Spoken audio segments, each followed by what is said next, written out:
What's going on the stage is a mystery.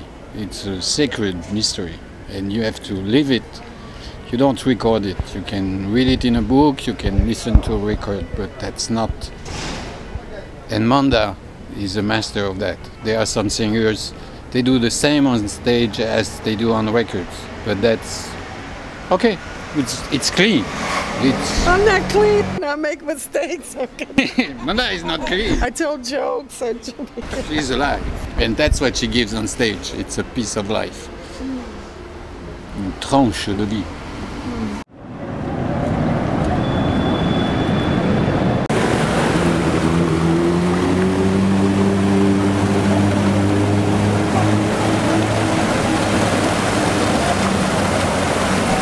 I'm a singer, I'm a New Yorker, and I don't want to say that sums it up, no, but I sing jazz and gospel, and I've been in Paris for some years, over 20 years.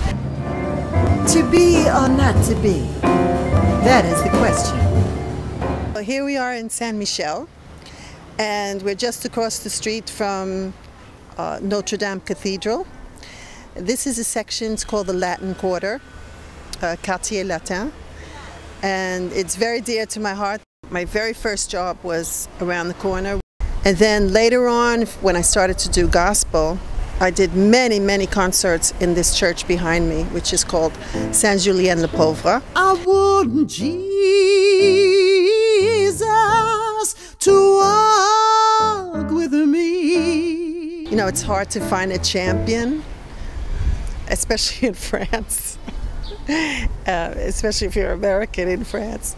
So I did have this champion, his name was Adamo, a big, jolly African man. And, well, he was my champion because he kept saying, Miss Manda, I'm gonna get you this beautiful job with a lot of money, and oh God. And he finally did, and on this job, which was in Morocco, I was on the bill with Dee Bridgewater, that is sharing the bill. It wasn't opening act and following act, we shared the bill. And on the way, he was sick, but he didn't tell me how sick he was. And the last day there in Morocco, his health was really degenerating. And we wanted to go, when we got off the plane, we wanted to go with him to his house, but he refused. And then, well, he died. So, you know, one of those sad stories where he was in his apartment for like 3 days or something. Nobody found him then until we called. And so we had a ceremony, and not many people were at the ceremony, but I was really proud of him, you know. I was so sad that he died, but I was really proud of him because he did what he said he was going to do. I was paid a fortune for that gig, and you know, I get like star status. This is going back a ways in time, and his friends who always, you know, laugh at him and say, "Oh, yeah, that's Adamo, you know, fat, jolly African guy who's not going anywhere, not doing anything, makes a good dish of whatever, you know, African dish." And I was proud that he got this great gig for me. He died, he had money, he had our respect, you know. And I took his ashes. I don't know why they call them ashes, because they were not gray. I had the jar, and I came over here, and I went to the garden next to Saint-Julien-le-Pauvre. And first I asked permission. I asked, may I scatter his ashes there, you know? And they said, oh, no, no, no. I said, okay, fine. And I just stood outside the garden and put my hands through the gate and through the grill and threw his ashes in there, you know. And that was the end of Adamo, the Charlie African. my champion.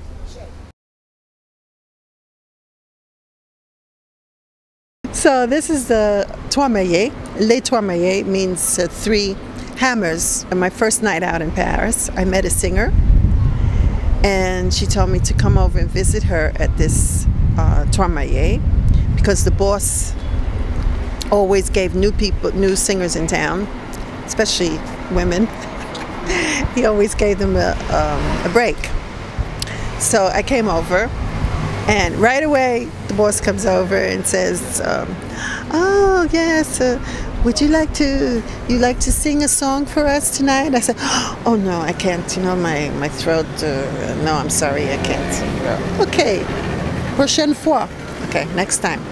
So I came back. I'm making this short. Okay, I came back every night for a week, and every night he asked me if I wanted to sing, and every night I made some kind of excuse.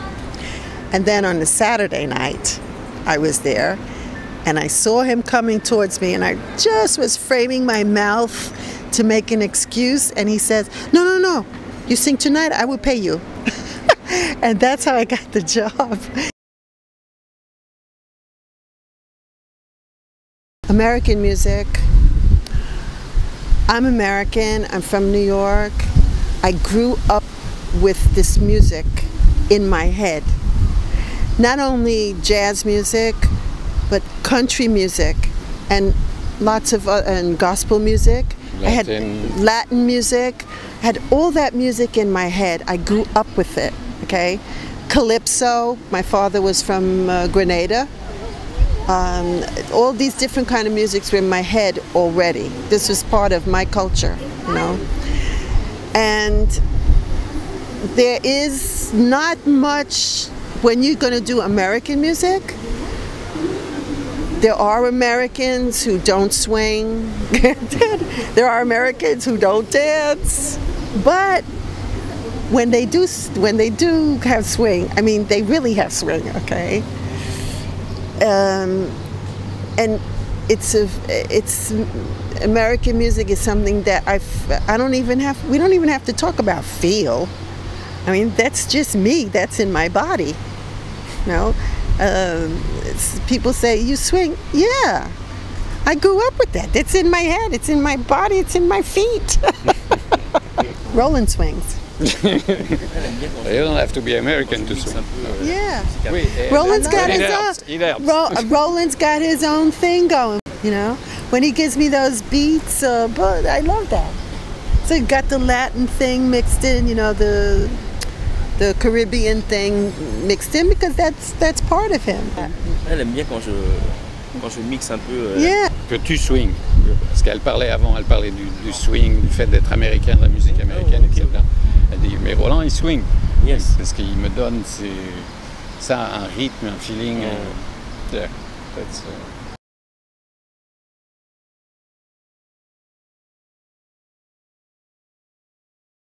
At one time, there used to be many jazz clubs. There were many jazz musicians came here for freedom. When I first came, if you were black, you walk into a club, immediately they want to give you a job, even if you're not in show business. I had a friend come to hear me sing at a place, and the boss was pushing a job on her. She had nothing to do with singing at all, and the boss was saying, "Oh, you sing? You must sing blues." I said, "No, I don't sing. I came here to listen to my friend. That's it. I'm not in show business." And it changed. It really did change. yeah, in French, especially in jazz, at some point, I guess during the 80s, 80s, 90s,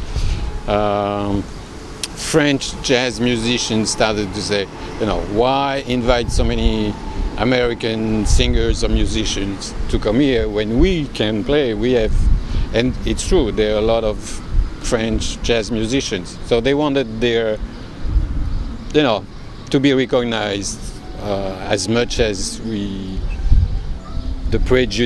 French prejudice was for Americans.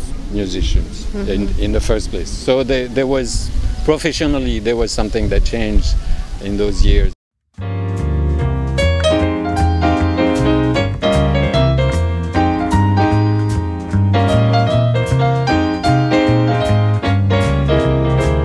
When fickle fortune smiled, you and I were both beguiled. But everyone who flies, I'm not anybody else but who I am.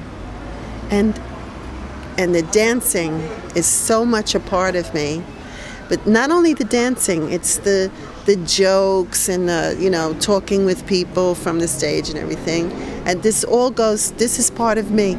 So I made up my mind that I'm just going to be me. addicted to vice. If the ladies are your bent, they have you at their command. But when Dame of Fortune frowns, then farewell to your renown. He who fawned on you before won't befriend you anymore.